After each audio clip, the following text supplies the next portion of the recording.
Hello, my darling earthlings. Welcome back to Safe Space with Kira Graves. I'm Kira Graves, and a little update for you. I'm feeling a million bajillion times better than the last time I recorded a podcast or a YouTube video for that matter. Lauren and I just went to Banff, and it was the most spiritual experience of my fucking life. I feel like I came back a whole new person. That 5-6 days in the mountains really changed my perspective and also like brought me from an old way of being into a new way of being and allowed me to shed a lot of excess shit that wasn't serving me. I feel like it was a trip of like releasing any thought pattern, negative energy, old belief system, anything in my consciousness, in my body, in my mind that wasn't serving the highest version of me. We did a lot of hiking. On the first day we were there, we hiked 11 miles, which is about 18 kilometers for those of you in Canada, up a massive mountain that we weren't expecting, first of all. We didn't really realize how difficult it was going to be. It was all uphill, too. From the moment we landed in Banff to the moment that we left, everything seemed to change within my energy. It was like a complete refresh. Oh, I'm so glad we went. So the first hike we went on, it was called the Big Beehive. It was at Lake Louise, and it was all uphill. Lauren had a lot of shit to cry out on that hike. It's crazy how just being in nature and surrendering yourself to Mother Nature and trusting yourself out there, how that can, build your trust in yourself. A lot of people won't go that deep into the woods. They won't go that deep into, nature without bear spray or, a bell that will ward off the animals. Or I feel like there's a lot of people who are scared to go out and do that because, in these areas of Canada, if you don't know, by the way, Banff is in Alberta, which is in Canada. It's a national park and it's beautiful and it's in the Rocky Mountains. There's a lot of animals out there, and it's kind of unpredictable what you're going to run into out there. But Lauren and I didn't really have any bear spray. We didn't have anything like that because, first of all, I was like, I would not feel comfortable spraying a bear in its face. Like, I feel like that's very disrespectful. So we kind of just went out there and crossed our fingers, and we were like, you know what? The universe has got us. The universe has our back right now. We are supposed to be on this trip. We are supposed to be doing these hikes. We are so safe and protected. And going on those hiking trips out in the middle of fucking nowhere in the middle of the mountains was it was a challenge to our feeling of safety and our feeling of trust in the universe. Before I went on the trip, I was super like, that TikTok sound that's like,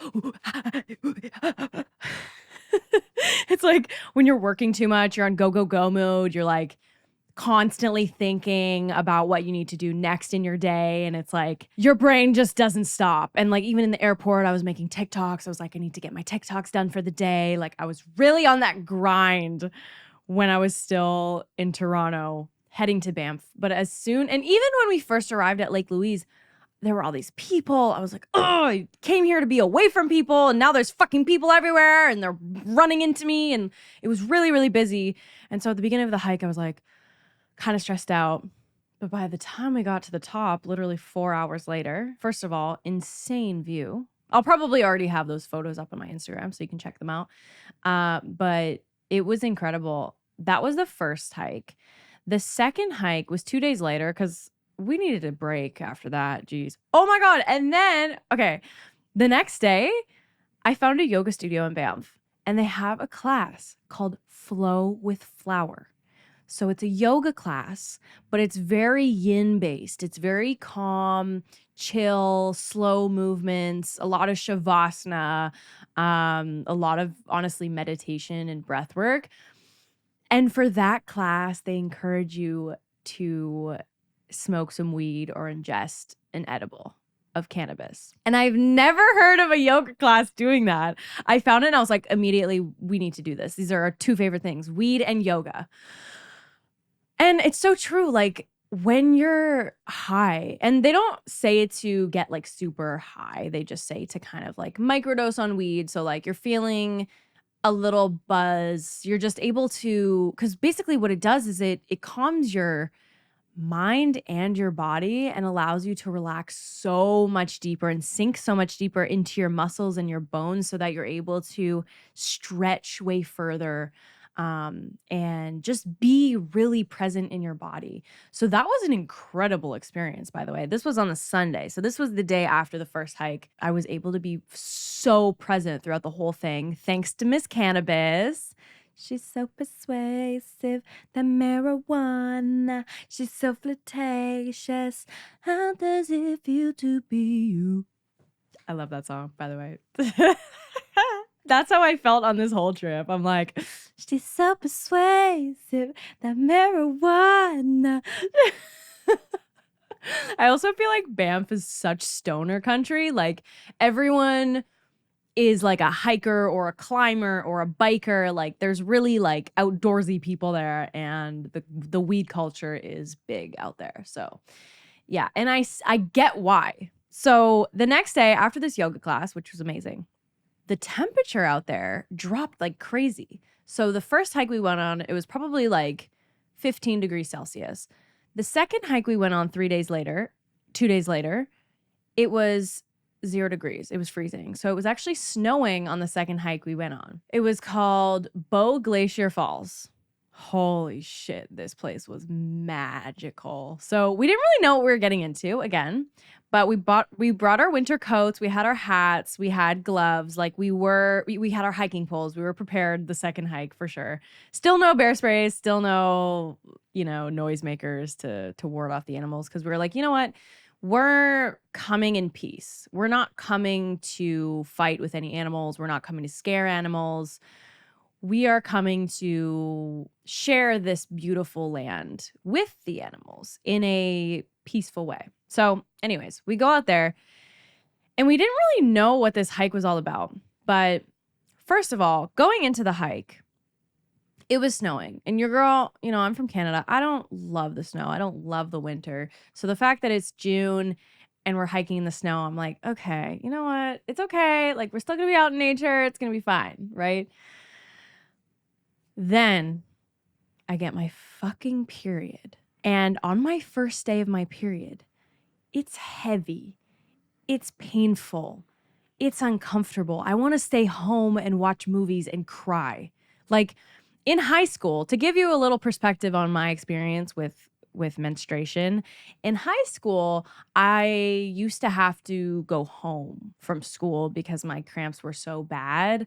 It would leave me in tears. I remember sitting next to my locker in the middle of a class period, crying, calling my mom to pick me up because my cramps were so bad. Like my cramps are, me and my girly down there, we've gone through a lot, and there's been a lot of pain associated with my period. And so, first of all, I was like, fuck, like we're going to be out in nature. I'm going to have to like change my period cup, like a menstrual cup. And I was just like, I was not feeling it. I had to poop. I ended up having to poop behind a huge ass rock, like in the middle of this hiking trail. Obviously, I went off the hiking trail to poop. Thank God we had toilet paper. My cramps were so bad. It was so uncomfortable, but I was trying to push through. And then we get to this like little beachy area and I start leaking. My period cup literally starts leaking. And at this point, the microdose is starting to kick in and I'm starting to feel a little bit more calm. But still, I have to take my period cup out in the middle of the mountain, in the middle of nowhere. So I take it out. Blood falls everywhere. It's kind of near a stream, so I'm able to like wash off my period cup. Anyways, it was a whole shit show. Let's get to the point, Kira. Let's get to the point. So we're hiking along this path and we come to this river, and that's where I dumped my period cup, and that's where that whole thing happens. And in that moment, I just felt so supported by Mother Nature because there was a stream right there to wash my hands, to wash the blood out of my cup. Like everything was there for us. And usually I'm such a like city girl. I'm like, I need my home, I need my bathroom, I need access to food, and I need all of my, creature comforts, right? I'm a fucking Taurus. Like what else would you expect? But in that moment I felt so supported by nature. We stood by this river that was flowing, and we weren't sure where the source was coming from, but the current was pretty fast. And I just remember Lauren turning to me and being like, we just need to flow with life. We can't resist the flow of life. There's no stopping the flow of life. And they were like saying that as we looked out upon this like rapidly moving river. The message I was getting to was that the only constant thing in the universe is change. Change is the only constant. So we can't rely on things always staying the same. And so what's the point in trying to prevent your life from changing? It's supposed to change. It's good to change. It's healthy to change. And that's kind of what this river was teaching us at this moment. So we keep hiking and we get to this like clearing area. And my cramps are actually starting to feel a lot better. And you know why? It's because I was getting out of my head and out of hyper focusing on my ovaries. And I was just being present with the nature around me. And my cramps were going away. It was incredible. I wasn't putting my energy and my negativity into, oh, I'm on my period, being like boohoo about it. I, kind of moved on, was like, I'm enjoying this hike and my period is not going to let me not have a good time on this hike. Like I am experiencing the full reality of this beautiful nature. I'm not letting my period stop me. And my cramps, they went away. It was insane. We're sitting down, we're eating PB&Js with banana. It was cold. It was snowing. We're sitting out in the middle of this clearing by a river, and there were mountains surrounding us, evergreen trees. It was so beautiful. And I was just getting this sense of, this is my home. And it almost felt like in a past life, I used to live in a remote village like this, possibly in an indigenous community. And I had so much trust with Mother Nature. I was so trusting that, my basic needs would be met every day. And every night I would sleep and not get eaten by a bear or freeze by hypothermia. It was another day that the universe was supporting and protecting me. And I looked up at these mountains and just had this incredible like awe wash over me, and I started to cry. But they were tears of joy and also remembrance of a time that I used to live in these beautiful mountains, and I felt so safe. And now I live in this, little box, an apartment in the middle of a massive urban city, all man-made. And the only thing bringing me peace here is the Lake Ontario that Toronto is on. Other than that, like this city kind of feels so foreign to me. It feels unsafe, especially in the last few years. And I've talked about this on my podcast before. But when I was out in that, in the middle of nowhere where a lot of people would probably feel very unsafe, I felt the most safe that I've ever been. And I felt so safe also, kissing Lauren, hugging Lauren, which I don't always feel safe doing in the city, right? Where homophobia is unfortunately still rampant. For what? I don't know why. It's beyond me. But yeah, in the middle of this forest, I just felt so safe. And it was incredible. It was an incredible moment. And I also just got this download from the universe that was like, all we need is more love. And I know I'm going to sound like the fucking Beatles over here, okay? But I was getting one of these profound moments of deep love and trust in the universe, and all of our problems in this world we can solve with love. And you know where that starts? It starts with loving our fucking selves. We cannot have the capacity to love other humans or other plants or animals or the environment if we don't love ourselves. So that's why I've been on this like incredible, healing journey and self-love journey with myself, because I do believe it's my mission to grow in love with everything else in the universe, this physical earth, the people around me, And I know that it starts from within me. And the way that we're going to heal, homophobia and racism and the deterioration of the planet is through love. It's through loving ourselves. We need to love ourselves first. This is how we fucking solve this shit, okay? Like, all this crazy shit's happening around us, and the one thing we are missing is love.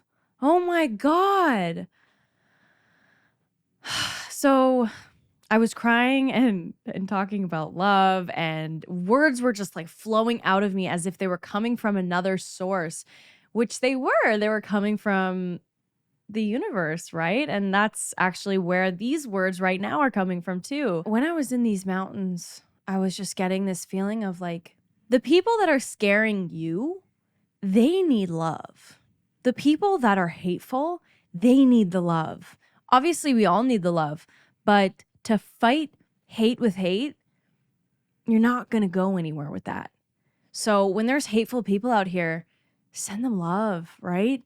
And that's the core of it all. Like when you see a person shooting up on the side of the road, we don't need to be scared of those people. They're scared of us, and they're scared of everything, and they're trying to escape this world, and they're in a really dark place. What they need is love and compassion and kindness. I have this moment. It's a beautiful moment. Lauren and I are crying. We have a celebratory hit from a joint. It's amazing.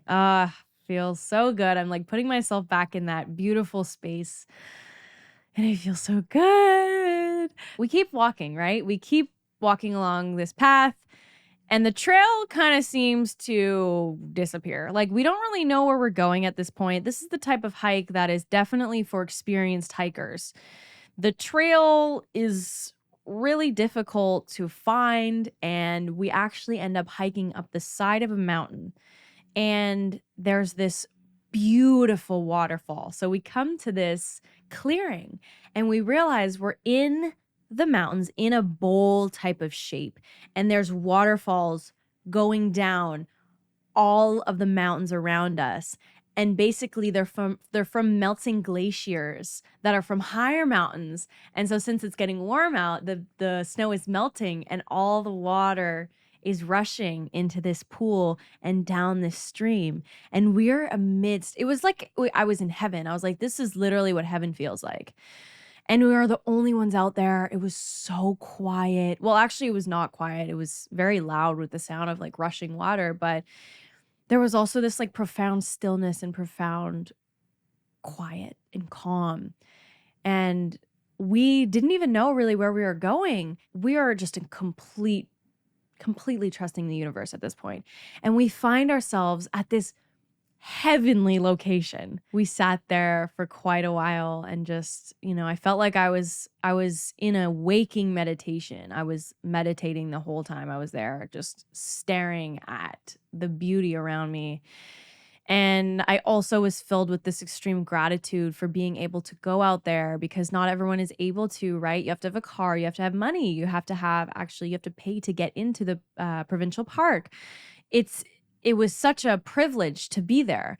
And I also realized that these types of spaces are so rare nowadays.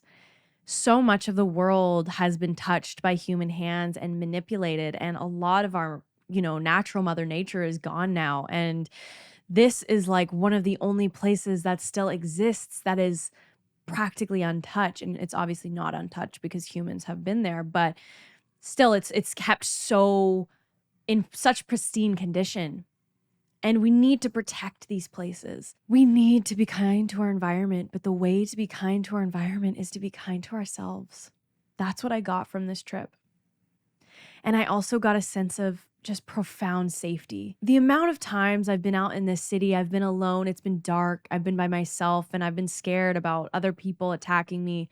At the end of the day, I always come home safe. And I'm so lucky and so blessed to have that. I feel like I'm always being protected. I always have like angels or spirit guides or something like watching over me. And so, I've been struggling with feeling safe here, but I have to remember that. that I am always safe. And even, you know, in the places where a lot of people would be scared to go to, we went and we were safe. We didn't get attacked by a bear. We didn't even see an animal out there. Like, and there were plenty. There was a lot of animals out there.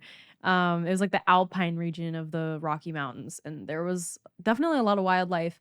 Nothing hurt us, and I think that it's because of the energy we had going into it. You know, it was an energy of peace, love. And if we interacted with an animal, we would just send it love. You know, we don't need to get scared of it, because that would only make the animal scared, right? Like if we greet something with fear, we are going to be met with fear right back. So if we just go out into this world with an energy of love, loving ourselves and loving fellow human beings and loving this earth, like, guys, it's that simple. It's really that simple, but it's, for some reason, I don't know what these people are on this earth plane, but I feel like there's a lot of people that just aren't like me and don't think the way I think. But the more people we can influence with love, the better. So anyways, this is getting pretty long, but I wanted to tell you about how profound my experience in Banff National Park was with Lauren. Maybe we can even talk about it again and Lauren can come on the podcast. But I wanted to get this episode out there because it just happened and I feel really amazing. Even just being back in Toronto, I didn't have a feeling necessarily of dread coming back here. I had a feeling of appreciation for my home and a newfound level of safety being here because of what I experienced in Banff. And I'm so grateful that I got to experience that. Because I'm going to be honest, guys, like I've been in such a dark headspace. I've been struggling so much with just darkness and dark thoughts and feelings of unsafety. But after that trip, I just feel so much better. And I also want to take this time to say thank you for listening to this podcast and being here with me on this journey, and all of the comments, all of the likes, all of the views, all of the shares, all of the reviews that you have given back to this podcast. I love you and thank you for that. Go out in nature, go for a hike, just take a little stroll in your local park and shut off your phone and just immerse yourself in nature, and you'll find just such profound love. I'm so grateful of the nature that we still have on this planet. I think we need to just be grateful for the nature that still exists here, because it's still here. This earth it's not dead yet. We're still here. We're all still here. The world hasn't ended, and it hasn't ended for a reason. Because I truly believe that we can turn this shit around and we can create a more positive future. It just starts from loving ourselves. It just starts from love. So, whew. All right, I'm gonna head off, and thank you for listening. I hope you got something from it. Make sure to give me a review on Apple Podcasts. I would really appreciate that, and share this with anyone that you wanna share it with. I love you so much. Take care of yourself today. Give yourself some loving compassion today, and I'll see you next week.